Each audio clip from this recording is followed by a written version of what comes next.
What's going on, everybody? We're going to be covering the 1171 brief spoilers.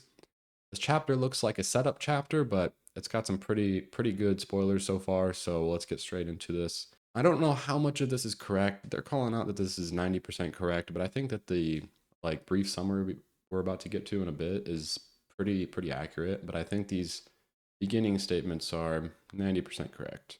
So, starting off, we're still in a flashback, like the first beginning of this chapter. I think it's covering like some emu stuff, and then probably a little bit of like Loki closing moments of the flashback. Maybe he talks to Elbaf, or we see Loki get into his chains or something like that. But moving on, we are now back in the present with Luffy in company in the underworld. So we're back where we were at. It's been 6 months since we've been anywhere near the Straw Hats, so it's nice to be back, honestly. Um, in this chapter, we're just getting a lot of talking. So there's just a lot of setup that's happening. I think we're next chapter we're actually going to get into the battle at Elbaf, but for right now, this is pretty much a setup chapter. We're getting a panel focusing on Loki, how he's explaining why he took the blame. And this is something that I want to see for myself because Harold literally told Loki to tell Elbaf what happened, and he just decided, I'm not going to do that, which I think it's to, keep Harold's legacy intact, but we'll have to wait and see. Yeah, and the last two pages are a full spread of the Sun Realm. So that's what Oda does for setup chapters. We're just getting a nice, broad, bring us back to the present chapter. So this spoiler update. So yes, so this chapter, the flashback's ending. We're back to the present. Next chapter, the battle probably is beginning. 1173. We're gonna have to wait and see. It's probably the battle continues, but who knows? So, some new spoilers, we have Luffy and the company are freezing in the underworld. They're probably freezing because Loki's been talking for like a month fucking straight. I swear to God, it's been like 3 minutes, but I don't know how they're just now getting cold. They've been down there for a long time, but yeah. There is another break next week, which is fucking unfortunate. I swear we've been without One Piece for a couple weeks at this point, it's felt like, but we're getting an Emu Gunku panel at the end of the chapter, which is that's Oda's just showing us all the shit that we have not seen in 6 months. He's just like, okay, Straw Hats, Emu, we're back to Elbaf. Okay, everyone get ready. We're starting this shit again. Ragnar transforms into a squirrel, which is unconfirmed. It might be confirmed. The title of this chapter is Ragnar. That might mean that he's transforming into a squirrel. I could see it honestly, like a panel up, like one panel of Ragnar turning into a squirrel. They are planning to attack the Sun Realm. Okay, setup chapter. Yeah, they have no idea that Emu's up on the Sun Realm. This kind of makes sense. No one down there knows that Emu's here. The only one would maybe be Gabon because he's been around Emu's hockey before, so he maybe sensed it, but it's not confirmed here, so we'll have to wait and see.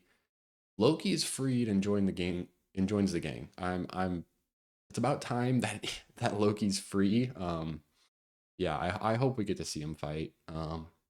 The gang is splitting up. Sanji, Gabon, and a certain someone will go on their own. I don't know who they're talking about. Like, I think if it was Zoro, they would just say it's Zoro. It could be Chopper. It could be one of the giant warrior pirates. We're gonna have to wait and see. But yeah, I'm assuming it's like Sanji, Gabon, and Zoro are gonna go, and maybe Gabon teaches them how to use ACOG. I hopefully. All right, brief summary. Let's get into this shit. Title is called Ragnar. I already pointed that out. The cover is Zoro with the cat on his head. We're just doing random shit in the cover. The covers at this point. I mean, I wish we could get another cover story that's not Yamato, but better than Yamato. Moving on. Apparently, Emu suffered backlash after losing Harold, so Emu refuses to send another God's Knight to Elbaf. This must have been the flashback pages that we were told about.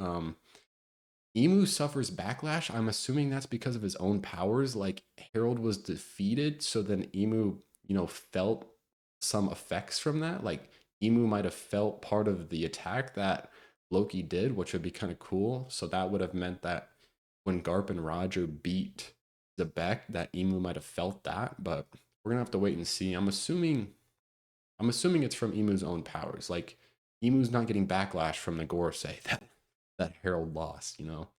Emu refuses. I don't know why they refuse to send another God's Knight. I guess because the fucking jig is up. Like Harold was their in. Harold was super gullible. They were able to just coerce him into, you know, getting control. And now that that's fucked up, they're not getting another way in. Emu says Elbaf will never affiliate with the world government because they're connected with the D.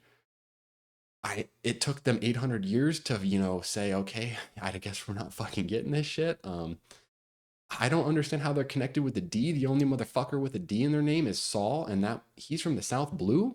We have not, unless Loki and Harold had a hidden D in their name, like Zebek or some shit. I mean, fucking Saul might be their savior or something like that. I don't know.